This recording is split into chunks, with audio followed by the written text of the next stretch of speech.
Guys जब 1896 में British bacteriologist हैंकिन ने जब गंगा, यमुना और नर्मदा का पानी लिया तो उन्होंने उसका टेस्ट अपने लैब पे किया। तो उसके जो रिजल्ट आए उसने सारे वैज्ञानिकों को चौंका के रख दिया। और इतना ही नहीं, उनके सामने कुछ ऐसे रिजल्ट आए कि इनको और वैज्ञानिकों ने भी इस पर एक टेस्ट करने की सोची। तो ऐसे ही 1917 में फ्रेंच माइक्रोबायोलॉजिस्ट ने भी कुछ ऐसा ही किया। गाइस जब 1917 में फ्रेंच माइक्रोबायोलॉजिस्ट ने गंगा के पानी का अपने लैब में टेस्ट किया तो जो उसके रिजल्ट आए उसने सबको हैरान कर दिया। आज की इस वीडियो में आखिर गंगा के पानी में क्या क्या ऐसी प्रॉपर्टीज पाई जाती हैं और इसे हिंदू धर्म में सबसे प्योर भी कहा जाता है। सो आखिर हम इसे एक तरीके से अपने धर्म की तरफ से देखें तो हम इसे प्योर कहते हैं, मतलब हम ऐसा कहते हैं कि ये बहुत शुद्ध पानी है। सो आखिर उस शुद्ध पानी के पीछे का किसका हाथ है, मतलब वो शुद्ध पानी आखिर कौन करता है। सो गाइस आज की वीडियो काफी ज्यादा इंटरेस्टिंग और काफी ज्यादा नॉलेजेबल होने वाली है। सो बने रहिए मेरे साथ इस वीडियो के लास्ट तक।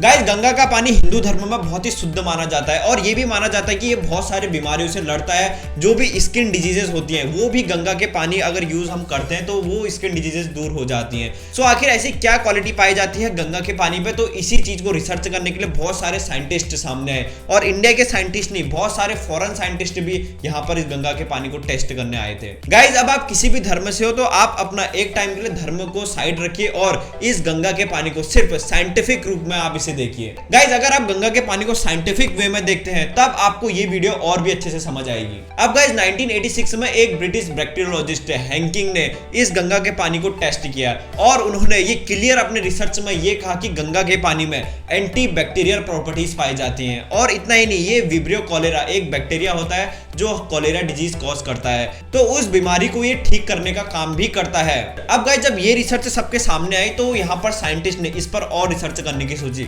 तो 1917 में फ्रेंच माइक्रोबायोलॉजिस्ट हेरल ने भी इस पर एक टेस्ट किया। तो जब 1917 में फ्रेंच माइक्रोबायोलॉजिस्ट गंगा के पानी का टेस्ट कर रहे थे तब उन्हें यह पता चला कि गंगा के पानी में बैक्टीरियोफेज नाम का एक वायरस होता है। जी हाँ गाइज, अब मैं आपको बताता हूँ कि बैक्टीरियोफेज क्या होता है। अब गाइज जो बैक्टीरियोफेज होता है वो एक अलग टाइप का वायरस होता है जो बैक्टीरिया को, जो हार्मफुल बैक्टीरिया होते हैं उनको खाता है।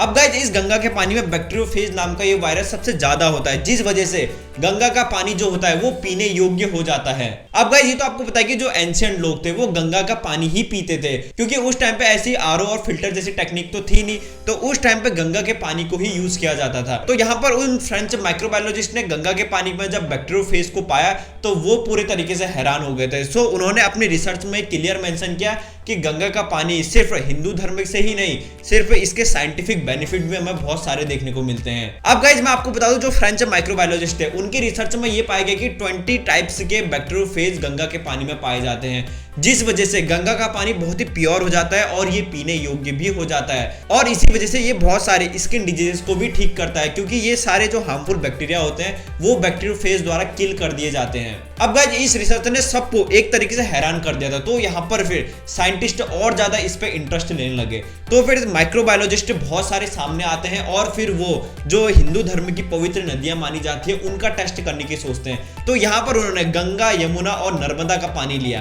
पर यहाँ पर जब गंगा, यमुना और नर्मदा का पानी लैब पे टेस्ट किया गया तो गंगा के पानी की जो प्रॉपर्टीज मिली उस टाइम पर भी उन्होंने सारे माइक्रोबायोलॉजिस्ट, सारे साइंटिस्ट को चौंका के रख दिया। अब गाइस जो गंगा, यमुना और नर्मदा का पानी जब टेस्ट किया गया तो उस पर एक डिफरेंस हमें बहुत बड़ा देखने को मिला।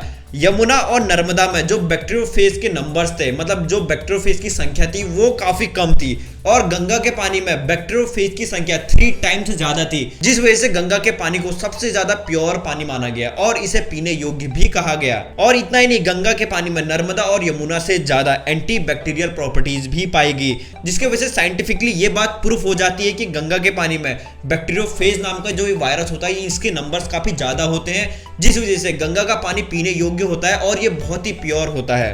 अब गाइस अगली चीज उसी रिसर्च में हमें ये देखने को मिलती है कि गंगा के पानी का पूरे दुनिया के, पूरे वर्ल्ड के रिवर के साथ अगर कंपेयर किया गया तो गंगा के पानी में 25 टाइम्स ज्यादा ऑक्सीजन का लेवल था। जी हाँ गाइस, ऑक्सीजन लेवल गंगा के पानी में 25 टाइम्स ज्यादा पाया जाता है पूरे वर्ल्ड के रिवर के साथ अगर हम कंपेयर करते हैं तो 25 टाइम्स ऑक्सीजन लेवल का ज्यादा होना मतलब ये हमारी बॉडी के लिए काफी ज्यादा अच्छा होता है, जिस वजह से ये गंगा का पानी पीने योग्य होता है और हमारी इम्यूनिटी को भी बढ़ाता है। अब गाइस आप ये मत सोचिए कि सिर्फ हिंदू धर्म के लोग ही गंगा के पानी को प्योर मानते थे।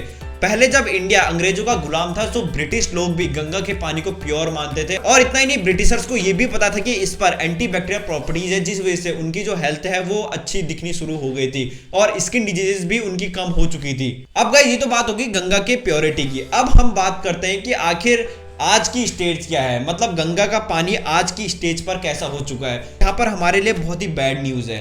आजकल की डेट में गंगा का पानी अब पीने योग्य भी नहीं रहा है। उसका सबसे बड़ा कारण हमें ये देखने को मिलता है कि गंगा के पानी में बहुत ही ज्यादा पॉल्यूशन हो चुका है, जिस वजह से जो ये बैक्टीरियोफेज की जो संख्या होती है ये काफी हद तक कम हो चुकी है। अब गाइस जो ये बैक्टीरियोफेज की संख्या है अगर ये ही कम हो जाएगी तो गंगा का पानी में बहुत सारे हार्मफुल बैक्टीरिया पनपने लगेंगे और इस वजह से गंगा का पानी पीने योग्य भी नहीं होगा। क्योंकि आज की डेट में जितना भी फैक्ट्रीज में पॉल्यूशन होता है वो सब गंगा के रिवर में ही जाता है, और इसके पीछे सिर्फ फैक्ट्रीज ही इन्वॉल्व नहीं है, इसके पीछे हम भी इन्वॉल्व हैं। जैसे गंगा का पानी हम पवित्र मानते हैं, तो इस बात में तो कोई भी डाउट नहीं कि गंगा का पानी पवित्र नहीं है, पर हम ही इसे अपवित्र भी कर रहे हैं। जैसे यहाँ पर बहुत सारे लोग ये मानते हैं कि गंगा के पानी में नहाने से हमारे सारे पाप धुल जाते हैं। सो गाइस मैं इस बात पर कोई भी कमेंट नहीं कर रहा हूँ, पर यहाँ पर हम जब गंगा के पानी में नहाते हैं तब हम कुछ ना कुछ मिस्टेक्स जरूर करते हैं। जैसे कोई भी लोग जब गंगा के पानी में डुबकी लगाते हैं तो वो साबुन का यूज भी करते हैं। अब साबुन में बहुत सारे सिंथेटिक केमिकल्स भी होते हैं, जिस वजह से